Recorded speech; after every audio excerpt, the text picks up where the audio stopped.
अकबर के प्रमुख अभियान कौन है? चित्तौड़ अभियान के बारे में देखेंगे। चित्तौड़, अकबर जब चित्तौड़ पर आक्रमण किया था तो चित्तौड़ अभियान देखेंगे। जब अकबर ने चित्तौड़ अभियान किया तो चित्तौड़ जब अकबर ने चित्तौड़ पर जब आक्रमण किया तो उस समय चित्तौड़ के शासक कौन थे? उदय सिंह। शासक कौन थे? उदय सिंह। उदय सिंह शासक था। चित्तौड़ जब अभियान किया तो उस समय शासक कौन था? उदय सिंह। और उदय सिंह ने क्या किया? इसके जो सेनापति थे जयमल और भत्ता, प्रमुख सेनापति थे, प्रमुख सेना में थे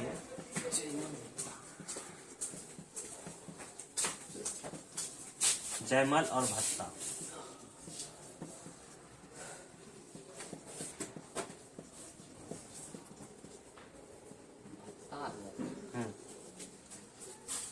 तो जब अकबर ने चित्तौड़ पर आक्रमण किया तो चित्तौड़ पर अकबर की आक्रांता देखकर उदय सिंह क्या किया? चित्तौड़ के किले का चाबी किसको दे दिया? जयमल और भत्ता को। किले की चाबी किसको दे दिया? जयमल और भत्ता को। और क्या हुआ? उदय सिंह क्या किया? भाग गया। उदय सिंह क्या हो गया? भाग गया। अकबर की आक्रांता देखकर क्या हो गया? उदय सिंह भाग गया। और चाबी, किले का चाबी किसको दे दिया? जयमल और भत्ता को। तो जयमल और भत्ता ने चित्तौड़ के किले की रक्षा करने के लिए उन्होंने वीरता पूर्वक मुगल सेना का सामना किया। मुगल सेना का क्या किया? वीरता पूर्वक सामना किया और उससे युद्ध लड़ा।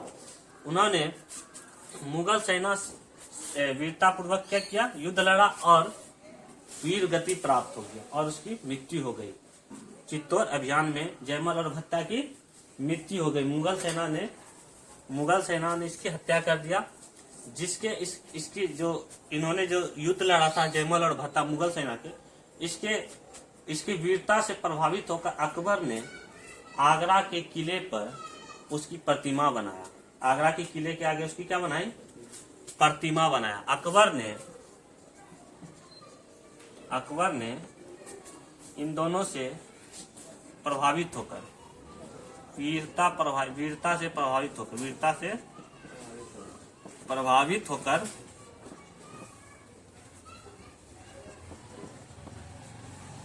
होकर अकबर ने इसकी वीरता से प्रभावित होकर आगरा के किले पे क्या बनाया? आगरा के किले पर इसकी प्रतिमा बनाया।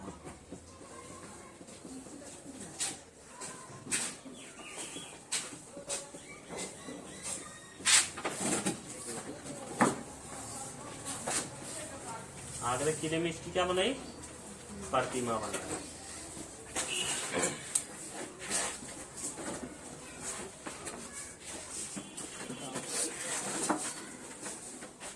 आगरा की किले में इसकी प्रतिमा बनाई।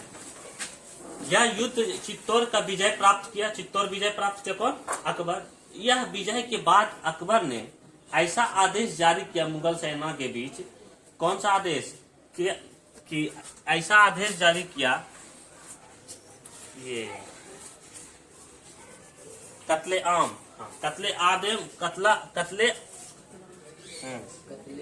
अकबर ने कत्ले आम का आदेश दिया। कत्ले आम का आदेश दिया विजय के बाद, जिस कारण चित्तौड़ में हजारों निर्दोष लोग की हत्या हो गया। जिस कारण क्या हो गया? चित्तौड़ में हजारों निर्दोष लोग की हत्या कर दिया। कौन? मुगल सेना ने। जिस कारण कहा जाता है अकबर के जीवन काल का विजय जो रहा चित्तौड़ विजय, वो कलंक माना जाता है। अकबर के लिए कलंक माना जाता है। अकबर ने अपने जीवन काल में कलंक चित्तौड़ विजय को कहा। मोस्ट बात सही है कि अकबर ने अपने जीवन काल का कलंक विजय किसको कहा? अकबर ने अपने जीवन काल का कलंक विजय किसको कहा? चित्तौड़ विजय को। किसको?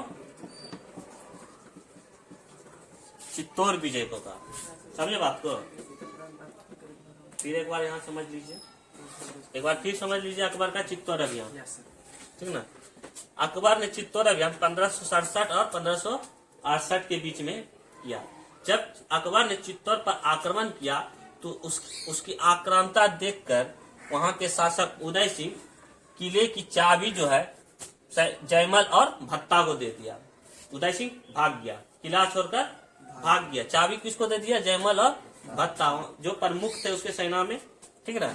तो जयमल और भत्ता ने मुगल सेना का वीरता पूर्वक सामना किया, ठीक है, और वीर गति प्राप्त हो गया। वीरता पूर्वक सामना किया और वीर गति प्राप्त हुआ। यही वीरता को देखकर, हाँ भत्ता नाम है ये, जयमल और भत्ता, समझ गए? पत्ता नाम है, भत्ता बोला जाता है, तो ठीक ना। तो इसका वीरता को देखकर अकबर ने इसकी प्रतिमा बनाया, ठीक ना। इसकी प्रतिमा कहाँ बनाया? आगरा के किले में। यही चित्तौड़ विजय के बाद अकबर ने कत्ले आम का आदेश दे दिया, जिस कारण मुगल सेना ने हजारों निर्दोष लोगों की हत्या कर दी। कहा जाता है अकबर के जीवन काल का सबसे कलंक विजय किसको कहते हैं? चित्तौड़ विजय। यही चीज है, इसी चीज है, इसी चीज को लिखना है चित्तौड़ विजय के बारे में, ठीक है ना। तो चित्तौड़ अभियान लिख लीजिए, चित्तौड़ अभियान लिखिए। चित्तौड़ अभियान हो गया। अब देखिए इसके बाद आता है हल्दी घाटी अभियान, इसको भी समझ लीजिए। उसके बाद हल्दी घाटी अभियान, उसके बाद कौन आता है? हल्दी घाटी अभियान। हल्दी घाटी अभियान, ठीक। हल्दी घाटी अभियान, इससे पहले हल्दी घाटी अभियान से पहले गुजरात अभियान करता है। कौन अभियान? गुजरात अभियान। देखिएगा मोस्ट बात है ये, गुजरात अभियान में, गुजरात अभियान 1571 में किया था। 1571 कौन सा? गुजरात अभियान 1571 में, तो फतेहपुर सीकरी 1572। देखिएगा गुजरात अभियान में, तो गुजरात अभियान जब अकबर कर रहा था, तो अकबर जब गुजरात अभियान पर गया तो सबसे उन्होंने अपने जीवन में पहली बार किसको देखा? समुद्र को देखा गुजरात अभियान में। मोस्ट इम्पोर्टेंट बात है कि अकबर ने जब गुजरात अभियान पर गया तो उन्होंने अपने जीवन में पहली बार किसको देखा? समुद्र को देखा। गुजरात अभियान में किसको देखा? समुद्र, समुद्र देखा ये पहली बार अकबर। हाँ हाँ, नहीं देखा था। गुजरात अभियान में समुद्र है, ठीक है। तो समुद्र को उन्होंने देखा और सबसे पहले यहीं पर पुर्तगालियों से उन्होंने भेंट किया। अकबर जब गुजरात अभियान जब मतलब विजय प्राप्त किया, सुन लीजिए पहले, उसके बाद दिखाएंगे, ठीक ना। गुजरात अभियान किया तो गुजरात के शासक और राजा ने इसकी अधीनता को क्या कर लिया? वो स्वीकार कर लिया। अकबर बोला कि जब हम गुजरात जीत गए तो आप लोग हमारे अधीन हो जाइए, जितने भी राजा हैं, जितने भी शासक हैं, आप हमारे अधीन हो जाइए। लेकिन गुजरात के जितने भी राजा शासक थे उसकी अधीनता को क्या कर दिया? वो स्वीकार कर लिया। तब अकबर ने 9 दिन तक फिर से 1573 में फिर इन्होंने पुनः आक्रमण किया। 1573 में यह क्या किया? पुनः आक्रमण किया। किस पर? गुजरात पर। कहा जाता है अकबर के जीवन काल का सबसे खतरनाक आक्रमण था गुजरात, क्योंकि उसकी अधीनता अस्वीकार कर दिया था वहां के राजा सब, तो पूरा गुस्सा में था। तो 1573 में पुनः फिर आक्रमण किया और 9 दिन तक कूटते रहा वो। जितना राजा था जो अस्वीकार किया था, शासक वगैरह सब, पूरा कूटा सबको। और 1573 में, और बताए थे कि 1571 में फतेहपुर सीकरी की स्थापना किया था शहर की। वही इसी युद्ध के उपलक्ष्य में उन्होंने बुलंद दरवाजा का निर्माण कराया फतेहपुर सीकरी शहर में। कहाँ पर? फतेहपुर सीकरी। फतेहपुर सीकरी शहर में उन्होंने क्या बनाया? बुलंद दरवाजा। क्या बनाया? बुलंद दरवाजा। इसी युद्ध के उपलक्ष्य में क्या बनाया? बुलंद दरवाजा बनाया। इसी युद्ध के उपलक्ष्य में 1573 के पुनः गुजरात अभियान के बाद उन्होंने उपलक्ष्य में बुलंद दरवाजा बनाया फतेहपुर सीकरी शहर में, ठीक ना। बताए थे फतेहपुर सीकरी शहर में इबादत खाना की स्थापना किया गया 1575 में फतेहपुर सीकरी शहर में क्या किया? 1575 में क्या किया? इबादत खाना खोला। बताते हैं। इबादत खाना कहाँ खोला गया? फतेहपुर सीकरी शहर में, फतेहपुर सीकरी में इबादत खाना खोला गया, अकबर ने खोला।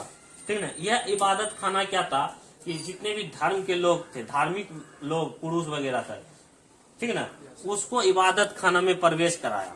उसको क्या कराया? इबादत खाना में बैठाया, सबको एक साथ बैठाया। और एक दिन बृहस्पति दिन दिन चुना गया और एक दिन सब इकट्ठा होकर वहाँ अपने अपने धर्म की विशेषताओं के बारे में बताता था। आप हिंदू धर्म में, तो आप हिंदू धर्म की क्या विशेषताएं, ऐसी क्या बातें हैं हिंदू धर्म में जो हम लोग को सीखनी चाहिए। ठीक ना। सभी धार्मिक लोग वहाँ बैठे, मुस्लिम बैठे, सिख बैठा, चाहे जितने भी धार्मिक लोग थे, उस बृहस्पति दिन के दिन इबादत खाना में बैठा। अकबर ने यह काम किया था, इबादत खाना खोला था। तो सब एक साथ बैठा और सभी अपने अपने धर्मों के बारे में विशेषता बताया। बोला कि सत्य ही हमारा धर्म है, हमेशा हम सत्य बोलेंगे। हिंदू बोला, मुस्लिम ने बोला कि हमारा में मद्य निषेध है, शराब पीना हराम है। कुछ धर्म ने बोला हमारे यहाँ ये है। तो आपस में बात क्या हो गया? मतभेद होना शुरू हो गया। समझ गए? सुनिएगा। आपस में सब धार्मिक लोग अपने अपने विशेषता को बताया। कुछ विशेषता ऐसी थी कि जो दूसरे धार्मिक लोगों को चोट पहुंचा रहा था। समझ रहे हैं? तो जब यही मामला जब विशेषता बताते आपस में धार्मिक लोग क्या हो गया? भिड़ गया, मारपीट शुरू हो गया इबादत खाना में। तो इबादत खाना क्या किया? बंद करवाना पड़ा। इबादत खाना क्या हो गया? बंद, मतलब आना बंद हो गया। इबादत खाना, मारपीट शुरू हो गया। इसे ही सुलह ए कुल कहा गया।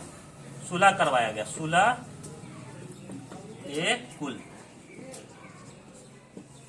1575 में। अब देखिए 1576 में क्या हुआ? 1576 में क्या हुआ? हल्दीघाटी युद्ध और मेवाड़, और क्या? मेवाड़, ठीक ना। हल्दीघाटी युद्ध और मेवाड़, सुनते जाइएगा, एक बार सबको लिखा देंगे। समझ रहे हैं ना? हल्दीघाटी युद्ध और मेवाड़। इसमें जो है अकबर के सेनापति कौन थे? मान सिंह। कौन थे? मान सिंह। और किसके बीच हुआ? महाराणा प्रताप। और किसके बीच? महाराणा प्रताप।